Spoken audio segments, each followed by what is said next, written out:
Okay, 2021 Pajero Sport. How to remove this tail lamp assembly. First, ayun. Kailangan mo tanggalin yung screw.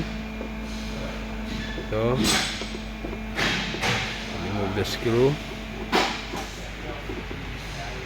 Another screw in here.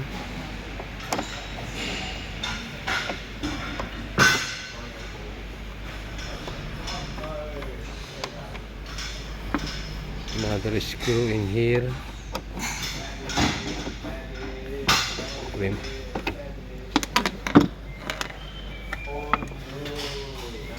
Then after that, you have to pull this like that.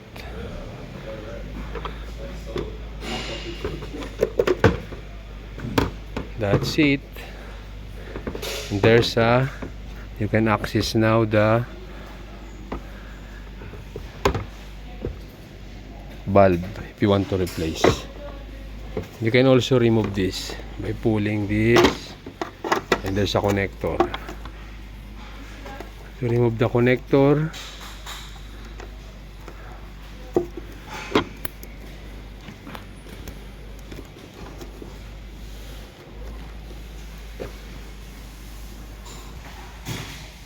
now yan, tanggal ko na yung connector. Tingnan na to.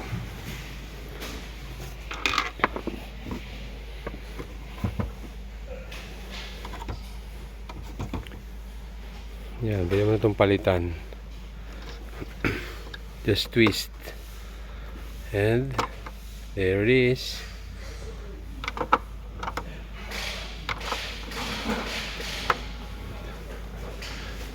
Ito rin, ikutin lang. Twist. And this LED.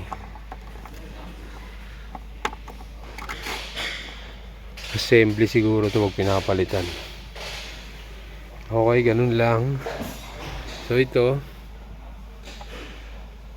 saka ito ay dito siya galing, dito and dito.